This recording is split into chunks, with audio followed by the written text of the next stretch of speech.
Comme vous le savez, j'ai abaissé donc mon degré d'alerte au niveau 1 parce qu'effectivement, ça peut exploser à n'importe quel moment. Nous avons de la chance que les Russes soient très patients. C'est une chance et quelque part, c'est dommage parce qu'il faudra en finir avec tout ce qui fait le gros repas. Si vous regardez ce qui s'est produit au cours des 2 dernières semaines, en Géorgie, il y a eu des émeutes, manifestations par les pro-européens. Et oui, ils veulent rentrer dans l'Europe. En Roumanie, il y a eu des manifestations, il y a eu des votations.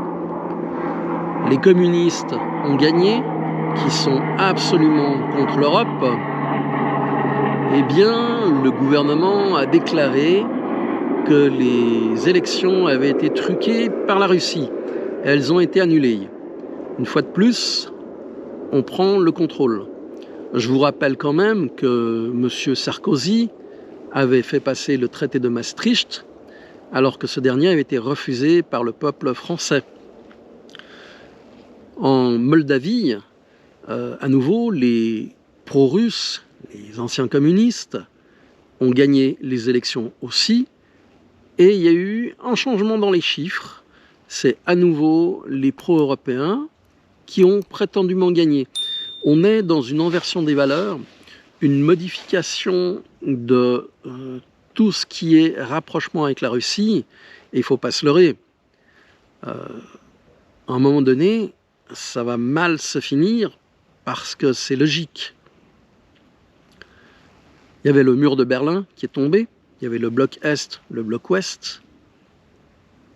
Maintenant, l'OTAN, l'Europe, qui ne sont que des instruments de contrôle et d'asservissement des populations, avancent. Si vous regardez au niveau des véhicules, ils font absolument tout ce qu'ils peuvent pour éliminer les voitures, les anciennes voitures, et vous forcer à prendre de nouveaux modèles qui sont tout le temps en panne. Je vous conseille de regarder la chaîne Go la Vache, qui est très intéressante, qui s'occupe des moteurs PureTech et des produits Stellantis. Vous allez voir, c'est édifiant en fait.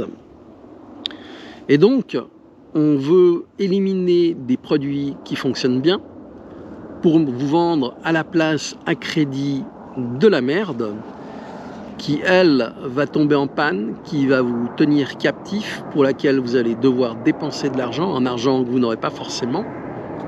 Et on est dans cette direction, on est dans cette configuration. La même chose pour tout ce qui est consommable, ça n'est plus réparable, les machines à laver, les fours, etc. On est vraiment dans un asservissement, un appauvrissement des gens, c'est voulu. Vous possédez une maison, eh bien vous devez refaire un certificat pour ce qui concerne les normes chauffage et autres, isolation. Ça vous coûte de l'argent. Et si votre maison n'est pas aux normes, votre appartement, eh ben vous ne pouvez pas le louer. À la limite, je ne sais pas si vous ne pourrez plus y vivre dedans. En Espagne, par exemple, si vous n'avez plus d'eau, eh bien, on vous refuse, on ne vous renouvelle pas le droit d'habitation, même si c'est votre maison. Alors que vous pouvez avoir un puits, mais les puits ont été répertoriés, bien évidemment. On a mis des compteurs dessus et on vous fait payer l'eau du puits que vous aviez foré à vos frais. On en est à ce stade-là. L'eau qui est distribuée est une eau qui est vraiment pas bonne. Ça peut être de l'eau saumâtre, c'est de l'eau qui contient beaucoup d'impuretés. Donc il faut absolument la filtrer. Évidemment, les gens préfèrent acheter des bouteilles, des carafes, mais ça coûte très cher alors qu'un bon filtre fait l'affaire. Tout se dégrade à grande vitesse. C'est, à mon avis, une démolition contrôlée, c'est voulu. Et vraiment, cette histoire de grippe aviaire aux États-Unis, je ne le sens pas du tout. Donc surveillez bien ce point. Surveillez aussi les risques d'attentats, parce que ça va revenir. On est dans la période de Noël, donc il faut distraire les gens, parce qu'il n'y a pas d'argent. D'un autre côté, nous avons donc la Syrie qui a été libérée par les islamistes. En Afghanistan, un ministre taliban a été tué par Daesh. Donc, c'est le foutoir intégral de tous les côtés. On essaye de mettre le feu aux poudres. J'avais parlé donc de la Corée du Sud. On l'a vu, la même chose. Il y a tous des points où on essaye vraiment d'allumer quelque chose. Et il faut en être conscient. Parce qu'à un moment donné, ça va prendre... Lors de la période de la bestiole, moi j'avais eu des informations début novembre, comme quoi il y avait une espèce d'épidémie de pneumonie mal connue, mal contrôlée en France. C'était un de mes amis qui était infirmier urgentiste qui m'en avait parlé et qui m'avait dit qu'il fallait surveiller ça.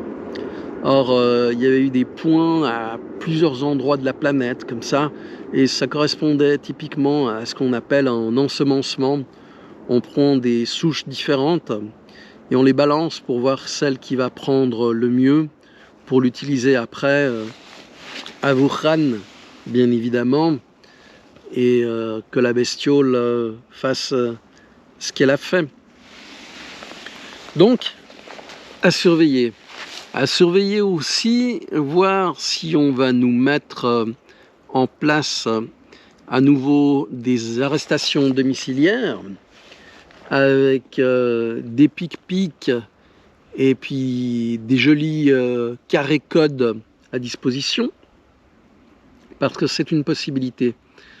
Les 3 mois à venir vont être, à mon avis, compliqués à voir et à vérifier. Mais je ne le sens pas du tout. Du tout.